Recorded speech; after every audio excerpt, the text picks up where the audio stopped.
giờ bê lu nó giờ bê lu tuổi cha promote tourism đó nèแต่สินอนในยอดจอคอสแตกแล้วหัวเดีย promote tourism นั่นนะให้มึงไม่เกี่ยวกับนี่ป้อเลยนะนี่อัวจะนอนอย่าแล้วหัวเดีย promote tourism นั่นนะโอเลยใจกูชินอตัวเนี้ยตัวเราเนาะฮัลลูฮัตตา tourism นั่นเอง tourism ยาอีก commercial organization and operation of vacations and visits to places of interestแต่เกมโอชิสนะทัวริซึมนะ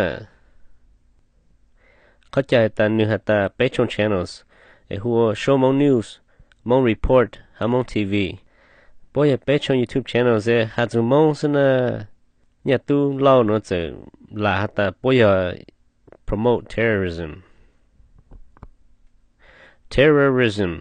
the unlawful use of violence and intimidation especially against civilians in the pursuit of political aims. Nên là hata bé trong YouTube channel nó, ya bé trong cái ok cuốn số cho mình cả té nó, ok cuốn số cho mình cả tôn này nó lại. Cú sao mà tụi nhà tụi lâu nó lúc lưỡi nhiều câu rồi nè. Đại thì ý chấp lại, ya xuống mong Richardว่าเลยว่าเราจะช่วงห้องนี่จะขนาดน่ะนี่พอกูร้องรู้ที่อ๋อหรอกูมัวถ่ายกระตาต่อเนาะอย่ามงรีพอร์ตat 7โอเคมงรีพอร์ตat 7ย้อนตัวสักกันไม่ตรงโอเคเนาะอย่าอัตลิช่องรู้อ่ะง่าวช่วงมงรีพอร์ตat 7ต่อหรออย่ามงทีวีorอย่าดัวเสียลีรู้โอเคnowอย่าไปรู้เนาะอย่าไปรู้ตัวชา promote tourism นั่นนะไปชม YouTube channel เนี่ยนี่จะหาจุดมองเต็มเลยสินะหาจุดมองเต็มเลยยังบลัดเต้เนาะจะก็มองเป้าซื่อเนี่ยตัวเราเนี่ยจะอะไรแต่ไปชมเนาะมาขาดสู่ terrorism promote terrorismโอเคคุณสูจะมีการเต้เนี่ยตัวเราจงเลยกำลังเหตุตัวนี้สินะไปชม news ก็อย่าไปตัว YouTubers สินะไปตัว bloggers สินะขาดสู่จะ news จะไปจมมองซื้อสักกี่ปวดสุดตอนนี้ YouTube แล้วสักกี่ก็มาอะไรก็มาเหตุตัวนี้แล้วก็ตุจิตจงใช้แล้วฮะจึงจงรัวซื้ออีตัวก็มาหาลูกก็จะมีการจะเข้าใจก็อ๋อตัวยกก็จงใช้จะมากันถ่ายตัวมีการถ่ายตัวมูสิโลถ่ายตัวมูนั้นชอบสักคนจะกล่าวว่าให้ยันแต่ก็ใช่ตลาดแต่ตัวก็ตัว lawyer แล้วก็ตัว attorney ก็ตลาดนี้ก็มันใช้ตัวนี้จึงใช้จะเนี่ยไปสัมผัสก็ได้ law degree นะฉันก็ชิมันปล่อยไปขโมยฮะโอเลยก็มั่วจะ news channel ก็มั่วพอจะโลนะมั่วปล่อยชุดตรงเลยก็นะมั่วจะไปใช้นลว่าก็ได้ law degree นะใช้ก็เกิดตาม law school ตื้อจิตตามนั้นได้ก็จะเขาหรือจะรู้ law firm ตื้อฮะเขาหรือจะรู้ court ตื้อแล้วก็ขาต้องน้องเจไปจองเจนจอมาไปจะมองจะนัดถือก็จอนะแล้วก็ต้องน้องนะแต่สิน้องเจก็เลยน้องเจจองโลเสียเยอะจองโลเสียนะกูจะต่อแต่ในป๊อกเขาน้อยงแล้วเปล่าอย่าในป๊อกเขาน้อยงเจกูจัวหายตัวนี้เดียยังฟ้าอีกเลยแต่สิน้องกูจะละเตือนย้อนตัวสเต็ปที่อีซี่นะเรื่องที่ต้องมุดจ่ออ๋อเดินตอนนั้นเท่าจังจับไปเจีย U.S.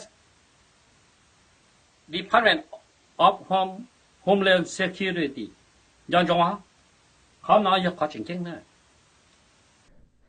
ก็เนี่ยแต่ก็ฟ้องไปช่อง channel สมุทร FCC อย่าฟ้องพวกมุทร Homeland Security กูใช้มาจงเลยก็ตุ้ชี้เจ้าแต่เฮียงเลยก็ผมไม่ขอ degree เลยจ้ะก็ผมไม่ขอ law degree ก็ผมยังอีตัว attorney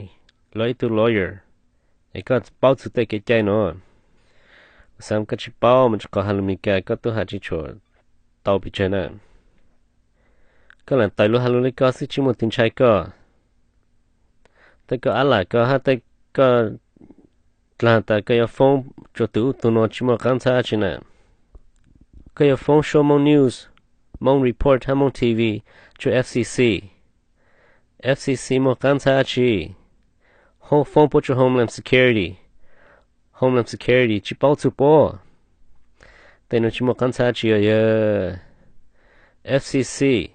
the Federal Communication Commission regulates interstate and international communications by radio, television, wire, satellite, and cable in all 50 states. Nè, bố tụi chỉ regulate YouTube nè. Cái YouTube cho YouTubers nó xin bé trong channel có YouTubers xin The FCC chỉ regulate YouTube.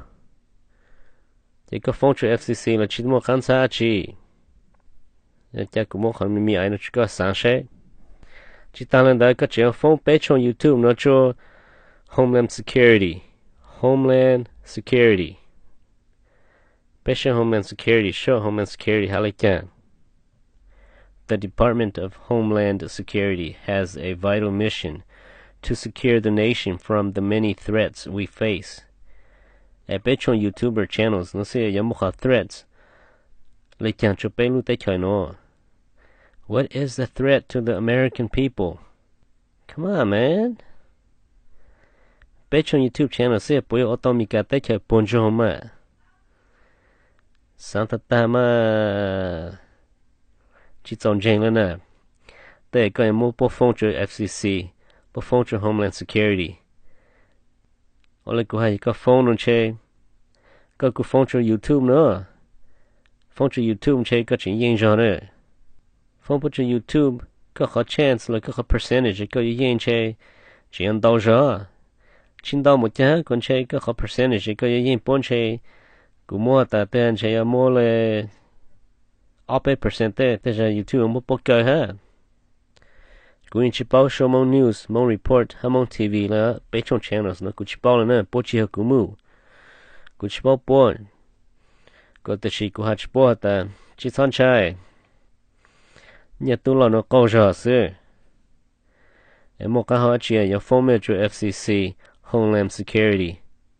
Cho nhà tu là ô tô là mà lá lối yếu xí á, nhà tu á cái有封chuyện lá lối yếu xí nữa cái khó nữa. Lá lối yếu tăng có tới phá nên có tới phá mà sẽ có bao nhiêu á. FCC chỉ regulate YouTube, Homeland Security chỉ regulate YouTube. Sao có sáng cái lấy chạy cái này sao tới FCC ya regulate tao pay to YouTubers nó. Là ya Homeland Security ya đâu gì tao cho bố. Ya một bốn thế cơ. Pay cho những news nó xin này, mẫu hà lưu mẫu xin này. Lo chỉ sáng báo chiều nè. Nè bố mà lại xin ua cho sự thi tiệt. Nè, có chỉ báo thật ta nè, nhà tu lâu. Mình có thể cho nó nè, có chỉ need license to become a journalist, a news reporter. Có chỉ need license nè. Có hà lưu lâu, có hà lưu mong kinh, chỉ có một ô, chỉ sai một ô cho mong sĩ tao nè. Có hà lưu mình cần lâu, có hà lưu mình cần kinh, có hà mình cần rong gạo, chỉ sai một ô cho mình cần sĩ tao nè. Cho lột chạy có ô xin nè. You don't need a license. Mình có thể nó, freedom of the press reigns. Freedom of the press reigns. Chạy tao hả ta. Cái chạy cứ khâu tới nó lưu chăm plờ. Lúc một cho chạy, you ping. Chạy cứ một khâu tới nè. Khâu tới lấy chân là khâu tao nè. Cái you ping khâu nè. Cái sao một tay cái hệ ta bố một license lưu lên nó. Bố chỉ một license là bố như ô tao nè. Cho bố lúc bánh sĩ ô xin nè. Ok? Nè ua cho nó ya lỡ hụ tiệt promote tourism đó nè. Tourism là bố chỉ promote. Bố như chỉ thấy tourism. Terrorism là bố chỉ promote. Bố chỉ thấy terrorism. Càng xa ta có hạt terrorism nào là mà. Có chủ mốt tao E O B lại chẳng bố promote terrorism nó mà. Bố thấy terrorism thì thấy lại chẳng. Thấy E, thấy O, thấy B to. Hà mà khỏi cuộc sáng tao chê ô lên đuổi xe li xin mong interview mong tới chơi nè có hỏi promote terrorism nó lo chỉ có hùa ta mong tới chơi ít cho terrorist nó lo bây giờ mà có khả thi change sai mong tới chơi terrorist giờ lấy chăng mong tới chơi có hợp phải ô bốn trong chúng mình cả tới chơi ô lấy chăng mong tới chơi bốn một chơi bốn chúng ta tới có mình cả bé sinh to mong tới chơi story nó lấy mong tới chơi chỉ terrorist nè sáng tối rằng gì cái tụm bò lá ấy con chạy mong tới chơi có sáng cũng mong tới chơi to nó bây giờ tới chơi mình cả này mua bò lá á mua mong lá lại có giờ cái tụm mong lá nè có bây giờ tụm mong lá bò chơi hiếu sao mà tới chơi cái giờ nữa giờ có chỉ bút cái you pay cái freedom of speech cái hà luôn lấy chân là tao cái nè cái trái communist sẽ cái xưa cái nhà lên nó này bây giờ chỉ cái tụm bò lá lư như là lại bò chơi xong rồi ở bể cho bé cho mong thầu xong rồi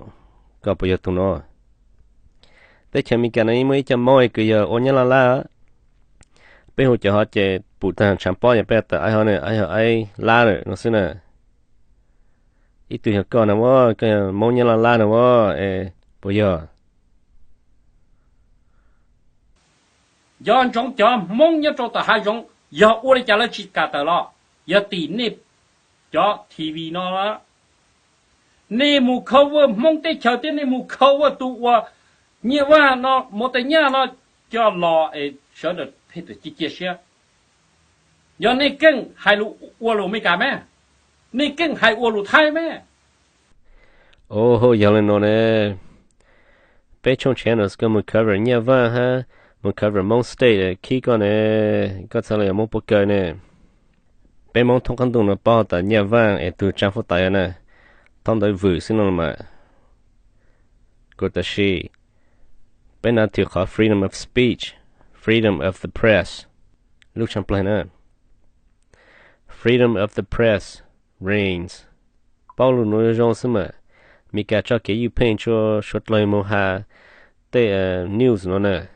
cái you paint chỉ một license lấy hạt tàu sau khi bây giờ mong bây giờ mi cả hà lu thái ở trong chi nữa bây giờ sinh mong nè bây mong nhớ thông lập căn đồng nó nè bây giờ mi cả hà lu thái chỉ bây giờ mong chỉ bao lỡ bây giờ YouTube nó chỉ bây giờ cho bây hai mong xong rồi mi cả tôi cho mi cả rồi nè thái tôi cho thái rồi nè bây giờ mình học bao lỡ trong chi bây giờ bây giờ sinh rong chăng rồi bây bao tại bây mới cho cái tim mong nhớ bây hàng rong rồi mà chỉ muốn cho pha chỉ nhớ bây hàng rong khỏi cái bố chỉ sáng tại luôn đường bò nhớ bố mua sáng chai ta bò cho ốp cho bố chỉ giờ cho news nó làm bố nè cho news nó nhớ tới YouTube nhớ tới tao lấy cờ tới hiông nó xin nè bây trong channel rồi có mua phone nó nhớ thấy là tới chỉ hiông luôn xin nè cho mong nhớ bây hàng rong tôi nhớ tao bao cho hiông lại nè cái gì là tại giờ bé trong channel nó sao lại ở chỗ mong như bé hàng rong chỉ tới luôn nó còn nó chỉ giờ là sai rong nè hạt luôn mong chỉ tao trang này nè nè à sai cho nhiều nhau hồi YouTube trên Google nó xưa hey lots of job outside there Richardว่ากูป้อแต่ก็ป้องเขาเหลือ hey nhà tôi lâu sau khi mà giờ sau khi cái bao tờ ở YouTube tao nhà nó nè sau khi mà lỗ tao nhà chơi lỗ yếu lỗ nó là lỗ tụi bên xí xí nè cái sao mà YouTube yếu nhà chơi ok trong channel xí là mà Richard Van Lutzer bao hồi là có YouTube trên thấy nhà cho nên trong channel này có hồi nè nên sao lại xử lỗ YouTube nữa nè có một bao lên đấy ở YouTube mà cái sao tao nhà ô mà nên nó tao này luôn nó nhà YouTube là xí nè hỏi ít số hồi nè cái bao giờ tao này mua nhà nè bố lúa YouTube là xin nè bố lúa khỏi nhà bố nhà xứ nên nu ở chỗ nhà bố nhà nè chơi YouTube cho nó thấy nhá chụp bố xin nè các chúng Jamie mà các chúng một số company xứ cái bao tờ ở YouTube nè bây giờ bên này nè ở YouTube mà chỉ một thứ không bên lúc bên xứ xin nè cái kia là của sao nè cái news channel nói bố một thông căn đồ này nó nè bố nhà bố này nè bố chỉ một này không bố nè show Hmong news Hmong report Hmong TV bố một thông plan căn tụ nó nụ tụ nó bố một report bố gì news nó bố tao nhá chỉ khi có lời sao luôn mà giờ sau khi bố tao nhá YouTube là sau khi cái sao chỉ có ô sư ok nè cho TV nó nè cho chỉ chủ thì tía thì cú cho hai to hả tía cú giờ san đó ra một trò họ FCC cú giờ san đó một trò họ Homeland Security Richard à cú chuột tiền nó uốn rồi cơ cho có sao ô lên là mà nhớ tụ lâu cái chiếc phone này phone bố cho một chỗ FCC phone bố một chỗ Homeland Security phone bố nè ê tận đây nó giờ page nó bố chứ có gì á bây giờ yêu xong tận đây nó blog chỉ xong tận đây nó bố cho YouTube channels có nên chỉ plan nên cố chứ thử tao tại có xíu lại có chỉ một cái hoa chỉ sau khi ê nhà tu lâu cho chế nè sau phone bố lại nè cho chế vô lên nó xem